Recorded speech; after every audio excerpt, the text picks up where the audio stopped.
So we've broken away already from the paradigm of getting all the extremist voices who are just going to blame each other, and to have reasonable conversations on what are complex, very serious and tough matters.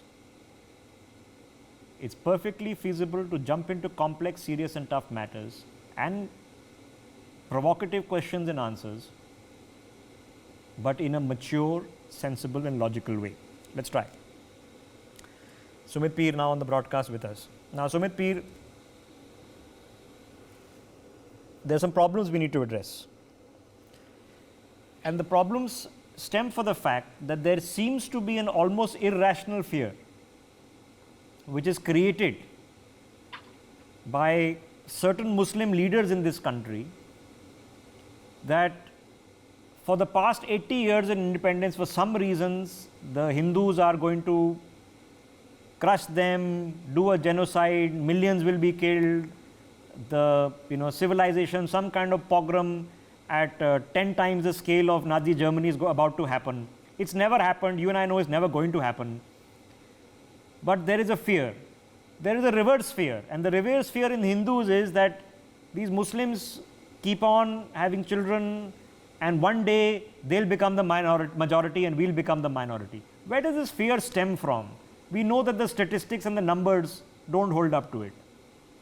Rishabh, thank you for having me on your show, sir. Well, problem is, if you want to have dominance on the politics, you need to reach around 30 to 40% demographically, have a control areas of influence, and that is what the Holy Quran says. Darul Salam and Darul Ulam, I think if I'm getting it right.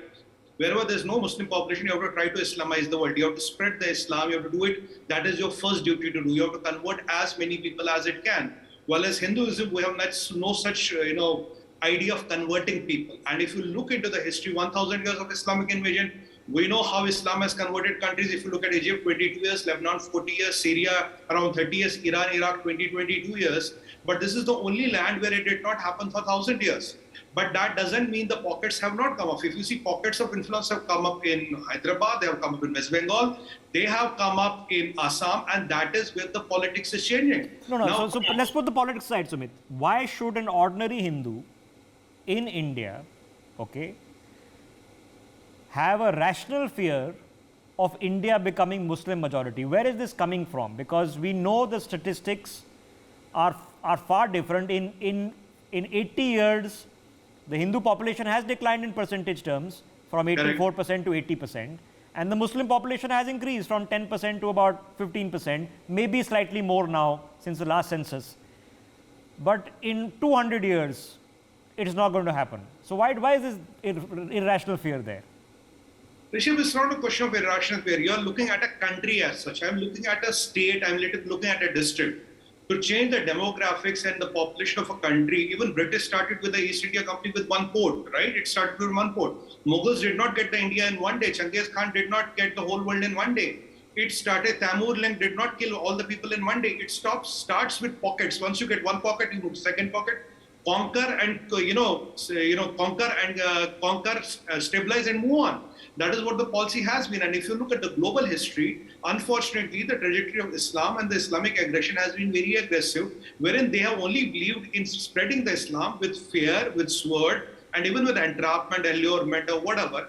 And their track record, if you look at 57 Islamic countries, where is the minority, sir? What is happening to minority in any country? No, I'm going to come to that. I addressed that question just before you joined. So we had Indian Muslims panelists sitting with us.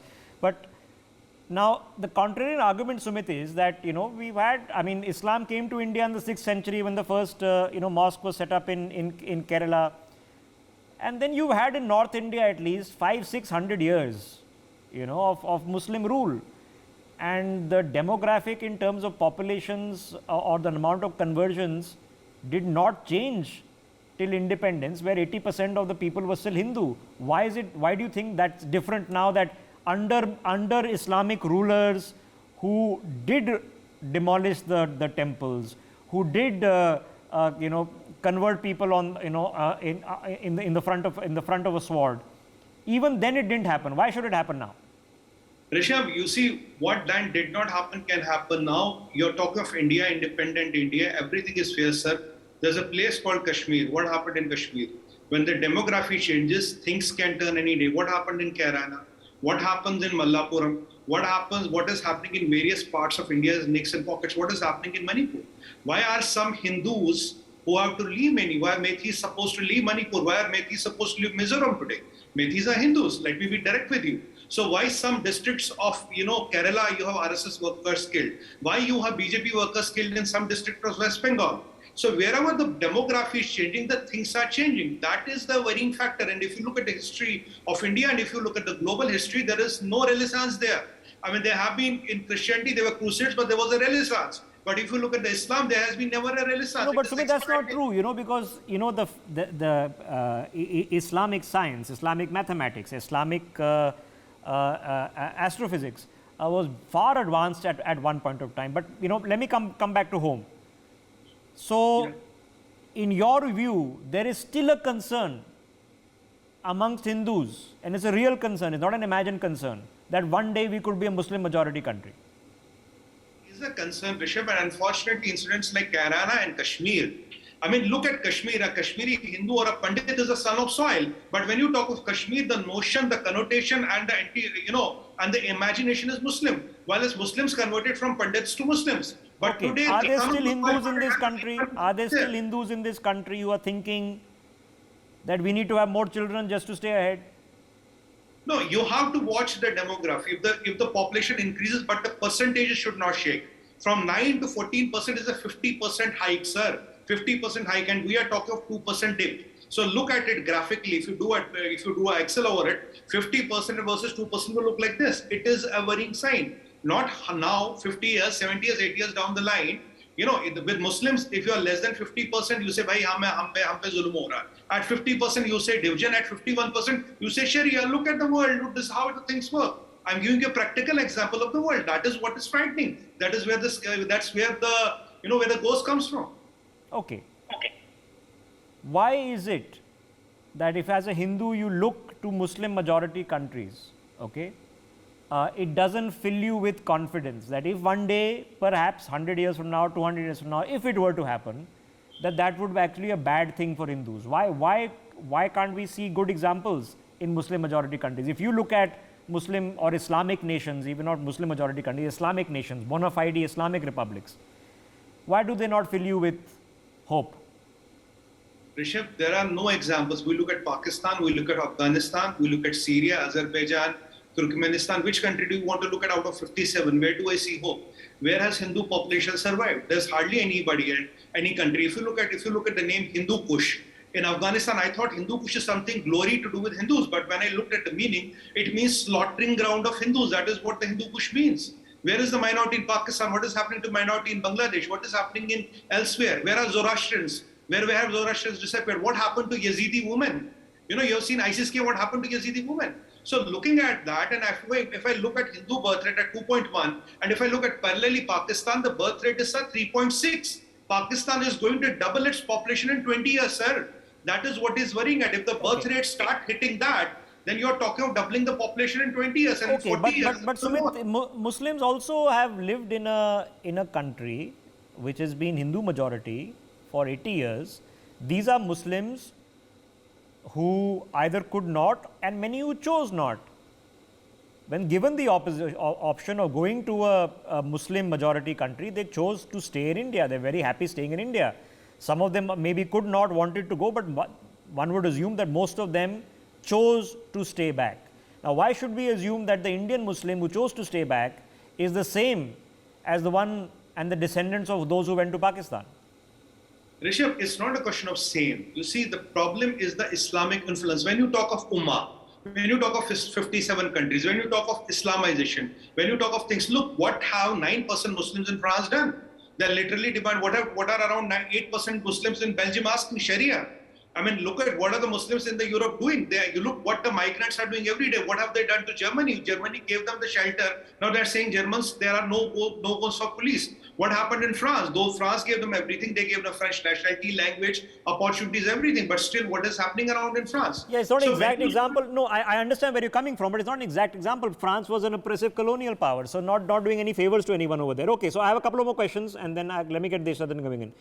Sumit, for Muslims, in India who are not plotting anything, they are not deliberately trying to convert people, they are not trying to have 8 children because after 70 years they want to increase the population. They're doing none of these things. But they also have concerns, and they also have whether rational or irrational fears. How do we then address those rational or irrational fears? Rational and irrational can be addressed, Rishabh, very rightly by our track record. Look at our 1,000 years of track record. Compare with your 1,000 years of track record. That answers everything. We believe in ahimsa. We talk of sarve santu niramaya, tamsoma jyotirgamaya, vasudeva kutumbakam. We have not invaded anybody. We have not done forced conversions. We have not, we don't do things like Lao Jihad, Land Jihad, and all those things. There's nothing like that. But there are Islamic preachers, Islamic radicals, which openly ask for that. Okay, how do you then have honest conversations with Indian Muslims who are not Pakistani, Syrian, Afghani, Iraqi, Lebanese, and otherwise, not the best examples of countries in terms of sovereign, well-governed countries.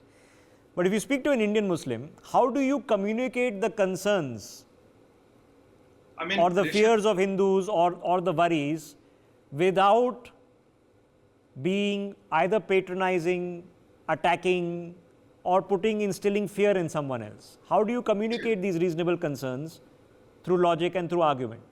Rishabh, there's only one thing which can help, and my problem with the Muslim community is the silent majority is silent. Mullahs, Maulanas, and illiterates are defining the community and its ways and the way forward. Maulvis are in control of the situation, and the silent majority doesn't speak. For example, in case of Nupur Sharma, we don't support what Nupur Sharma said by any means whatsoever. When all the world started attacking India and putting pressure on the Indian government, didn't Indian Muslims start and say, look, this is an Indian issue, we'll handle it, it's none of your business, you get out of it. It's an Indian issue, we'll handle between us. I don't see that kind of thing coming. So, what I remember one last point, Rishabh. वो जो हमारे मित्र थे स्वर्गीय तारिक सिंह फतेह, he said one thing very rightly. He said, मुझे डर लगता कि मुझे ये नहीं पता मेरे में छोटा मुल्ला कब जग जाए. That is what he rightly said. Okay, all right. It's a complex question, and it's a provocative issue, and we are trying to address it one by one. So let's, Sumit P, thank you for putting your thoughts. Let me hop across to Deshratan Nigam. Deshratan Nigam, and I'm going to begin with this premise, which I was discussing with Sumit. We've had brutal Muslim rule in this country, okay?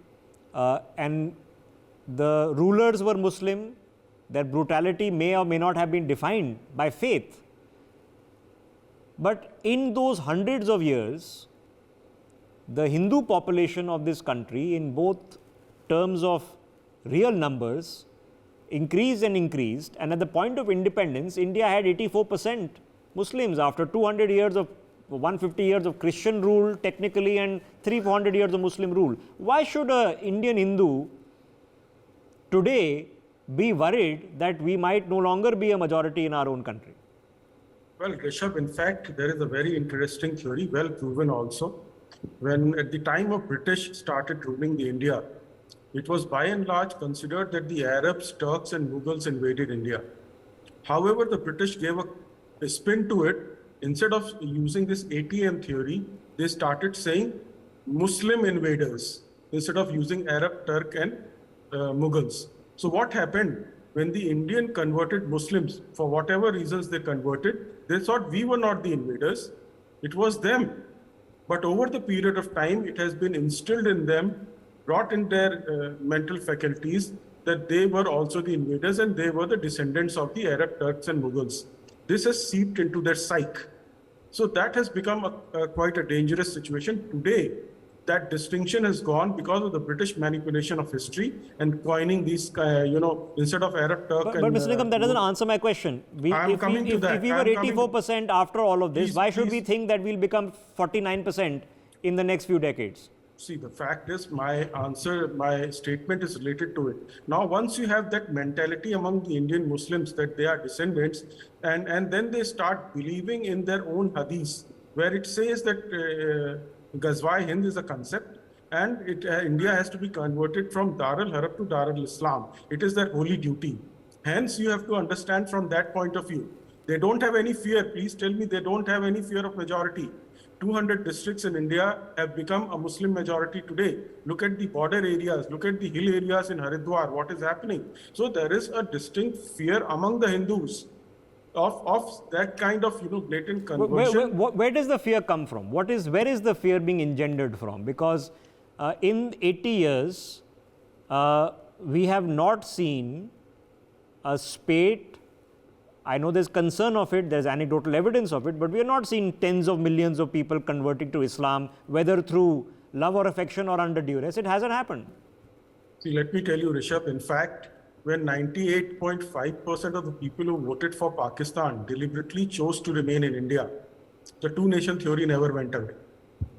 However, today, the majority of the Muslims, especially the younger generation, may not believe it. But the fact is the seeds are still out here, and therefore you see suddenly Nupur Sharma concern takes place. Then you have slaughter taking place and the migration of Hindus from border areas in West Bengal and Bihar also taking place. The demographic imbalance is already taking place. So the fear is very genuine. And the areas which actually become Muslim majority are actually intolerant. The Hindus have to move out. Those areas become very intolerant of multicultural diversity of India. They only want one way of life, Okay. which is our way of life. Is, Okay, so this okay, on assuming that you feel the fear is real, okay, how is it to be addressed? What do we have conversations with fellow citizens who happen to be Muslim in India? And I don't think the vast majority of them, and tens of millions, are out to get us, get the Hindus, just like I don't believe the Hindus are out to get the Muslims. So how do you have this conversation? How do you explain that, listen, there are some fears that we also have, and you'd think, why would the majority be afraid of anything? They are 80% Hindus. Why should they be afraid of anything? But how do you have this conversation? 2011 census says 79.8%. It's probably less now. It's for sure less now. Far less now. I can't say far less, but for sure less. Certainly, because in terms of numbers, it would be quite a humongous amount. In terms of percentage, it may be, 3-4%. And especially the census also keeps the tribals out of Hindu fold, which is another kind of a scam which is taking place. And it keeps them in the category of others. Now, the best part is for Indian Muslims to know. Recently, Saudi Arab dignitary came to India and addressed an India Islamic Center, where he clearly said, you are an Indian Muslim. You should be proud of your own culture and civilization. And that is the cue. You have to take a lot of cues from Saudi Arabia, the way they are transforming. They have rejected 80% of the hadiths. Good for Saudi Arabia to attempting the transition. I can argue that the transition is 50 years belated because the reforms they're doing right now are the things we all take for granted. I mean, women being able to leave the house unattended by male colleagues or male family members is not something that is, Indians would find that strange that this was a problem. But that didn't answer my question. Deshrata Nigam, I am assuming that the Hindus in this country are not out to actually get the Muslims. That, okay, if you cross this threshold, then some worse than Nazi genocide is going to happen. That's not going to happen. So similarly, if we have concerns, which might be rational, it might be irrational, that's point of argument, how do we communicate those concerns to logical people willing to listen? The fact is, Rishabh, we did see anti-CAA Hindu riots in Delhi, in Bangalore also. The systematic organized attacks we are seeing it in West Bengal, we are seeing in many, many areas. However, this is only taking place in certain areas and it's still not widespread. The only thing that Hindus need to be very careful is they have to be up on their guards and communicate with the people. The way RSS opened a dialogue with a lot of Muslims at the All India level, and told them your DNA is also Hindu. You may have a different mode of worship. So the silent majority needs to be involved. The education level among the Muslims is very low. It's the madrasa controlled education, especially at the mass level, at the lower level. Okay, So is it fair? Is it fair, Deshrata Nigam? And I've asked the opposite question to my Muslim guests. But is it fair to look at Pakistan, to look at Afghanistan, Iran, Iraq, Syria, Lebanon, even Indonesia? Is it fair to look at these Muslim majority countries and say that the Indian Muslim aspires to be or is like them? Why is an Indian Muslim does not have, why can't they have their own identity and their own approach and their own sociological as well as democratic principles? See, exactly that is what that Saudi Arabian diplomat said, that you are an Indian Muslim with Indian cultural ethos and multiculturalism. You're not like the others. And So the comparison is not fair. You're saying, no, it's not fair to compare them. No, I'm only saying that we have our own identity. Indian Muslims have their own identity. But the difficulty is the radicalization, which is a worldwide phenomena. It is not only in India. India, what you are seeing, the problems today cannot be seen in isolation. It is happening in France, it is happening in Europe, it is happening in all over the place. So India cannot be untouched. Indian Muslims cannot be untouched because of that. Therefore, that radicalization has to be taken. Okay, so I completely agree with you that when it comes to Muslim majority countries in the modern context, argument historically can be a bit different. But in the modern context, if you look at Pakistan, Afghanistan, Iran, Iraq, for many reasons, you would not find great examples of sovereign self-governance. So we have a unique conundrum, Deshrata Nigam, that we have Muslims in this country who might feel, and even if they don't realistically face it every day, you have a psychological thing that if push comes to shove, we are outnumbered. You are saying we have Hindus in this country who are feeling that we will also be outnumbered one day. So then how are we going to communicate and work together if we both have these concerns and fears? See, the difficulty is that the trends and the facts are for everybody to see. The Hindus' numbers are going down, and that needs to be addressed. If a society is majority Hindu, then it is a very tolerant society, full of multiculturalism, and that needs to be preserved. That is first example. Secondly, if you have to address the Muslims' issues, you need to go into the scriptures, because minus scriptures, if you try to understand Muslims, you will not be able to come to a solution. Yeah, we can all find holes and poke holes in a very complex past that we all have. But I'm trying to address this very difficult question, and I find it very strange, and it's equally true for both sides, because yes, Hindus do feel that the Muslims of this country do not value enough the fact that a very tolerant Hindu society has not, forget genocide and crushing of numbers, has allowed the Muslim community in numbers and percentage to flourish. And if the reverse was true, and if you look at Pakistan, where the Hindus have disappeared, so this is a very real, I can understand where this feeling comes from. And if you're Muslim in this country, well, you do feel that, if push comes to shove, we are outnumbered. So hopefully push doesn't come to shove, but that sense can be a Damocles sword hanging over your head. It's a matter that needs to be addressed, which is why we're having this conversation. Deshrata Nigam, thank you. I'm going to hop across now to Gautam Mukherjee. Gautam Mukherjee, let me approach this from a different tack. The fertility rate in this country across the board, then this is a fact, it's declining. Okay? In Hindus, it's near replacement. So we are almost at the stage where the number of Hindus, not in percentage, in real numbers, is going to remain the same, and maybe in a few decade or two start declining. It's very unlikely that our fertility rate will suddenly increase to 3 or 4 once again. So the number of Hindus jitne hone the at the peak, we have reached the peak, sir. This is the peak in terms of real numbers. In Muslims also, it's likely to grow, but now we know not by much. The fertility rate is only 2.6. So it's likely to grow and declining. So the percentage will increase and eventually will stop, and then will start declining. So why should we be afraid, sir, today that, oh my God, Hindus will become minority one day? Well, it is a political religion and a political agenda.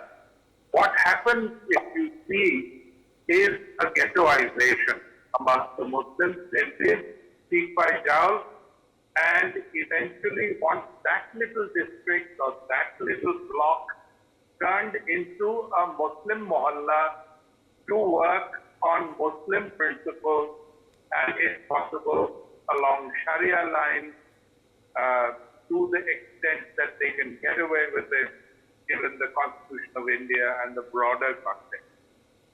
Now, this is simply not there in the Hindu religion. It doesn't ask you to ghettoize. It does not ask you to exclude. It does not ask you to, treat the minorities as other, which is, whether it is Christian, which calls everybody else infidel and has done for centuries, or it is the Muslim who says kafir. They have an issue, these religions of the book, of a single book, and a single set of, if you like, commandments and Sharia laws to make this kind of distinction.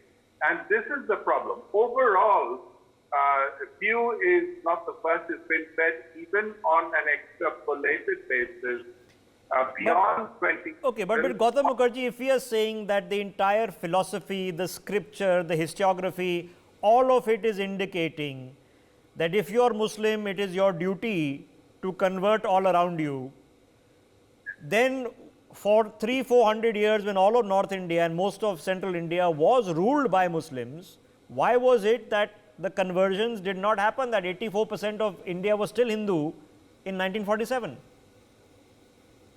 Well, I think there was a great deal of conversion, but at the same time, there was a great deal of fertility at the time.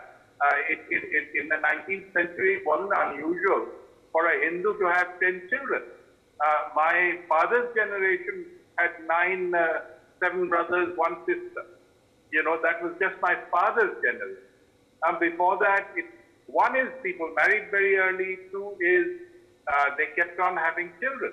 And but Gautam Mukherjee, but if the Muslims who came to India, okay, and they were politically, you can divide them up, okay, Mughals are Samarkand, Kublai Khan, Turks, before that Afghans, Persians, you can divide them up. But Muslims in general who came to India, if they were adamant on converting and creating this Ghazwa-in, they had plenty of opportunity for 400 years. Why did they not make use of the opportunity, and why are we today not a Muslim majority country? I think, Rishabh, they did their level best, and having done that, we still proliferated, like I said, because of fertility and the way things were in the 19th century. The big difference today, whether you're Hindu, Muslim, any other religion, is that it is very expensive to have 10 children.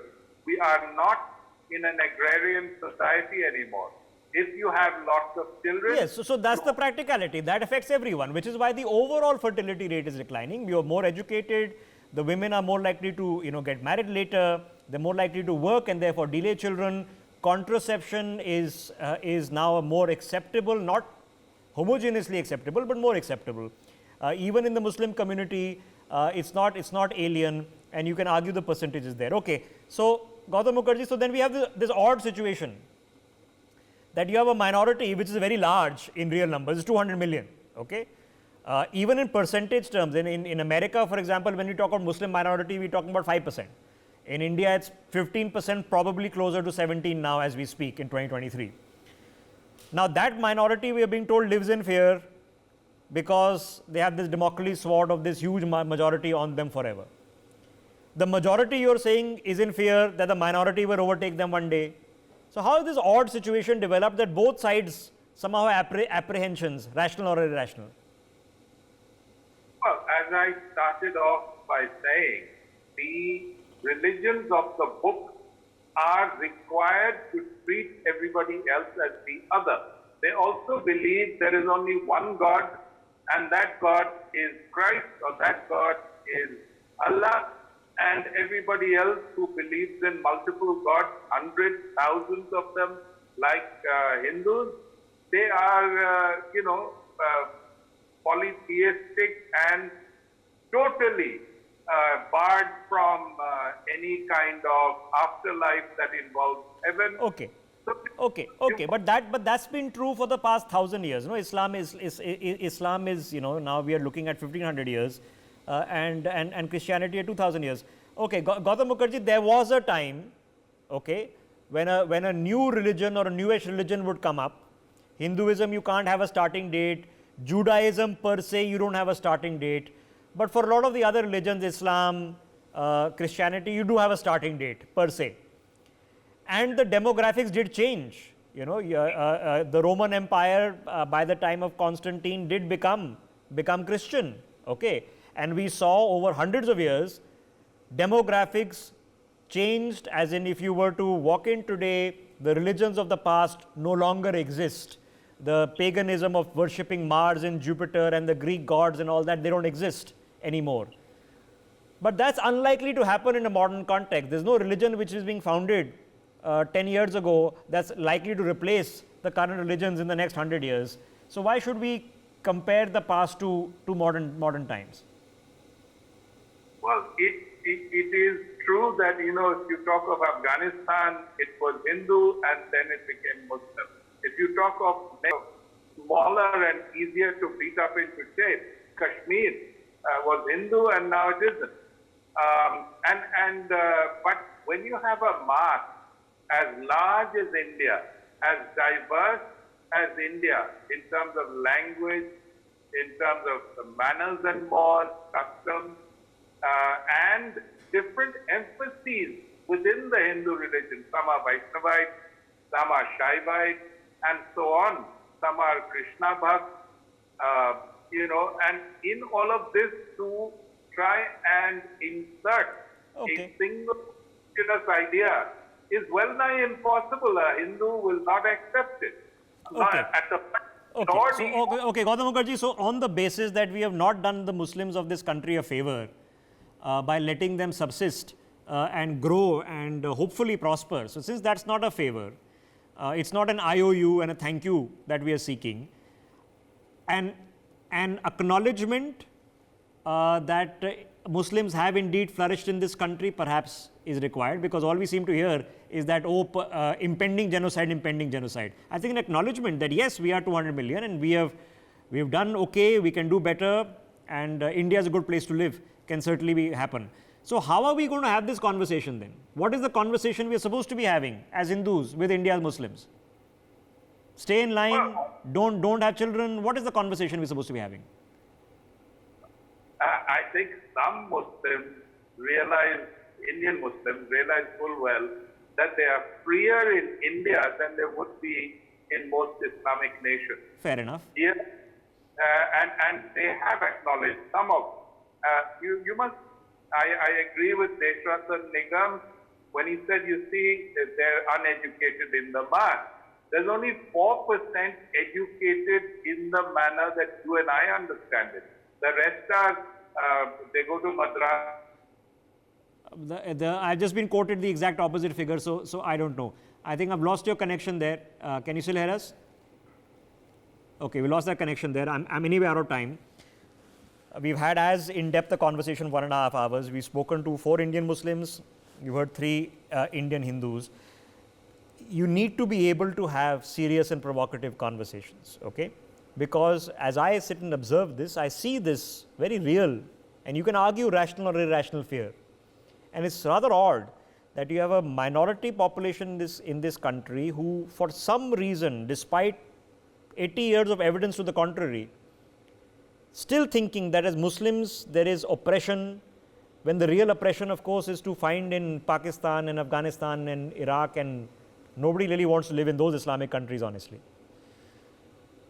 At the same time, you have a Hindu community who feels that acknowledgement for some reason has not been made, that India is a great place. Can be better, but it's not too bad. And a very real concern amongst Indian Hindus that we have become very lackadaisical in our majority, and hang on, if we today it's fine, but it's okay to say secularism when you are a majority, but the day it flips around, then there'll be no secularism to offer. Look what happened to Pakistan. So these are very real conversations that we need to be able to address, because that's how we figure this out. India works, somehow it works, okay?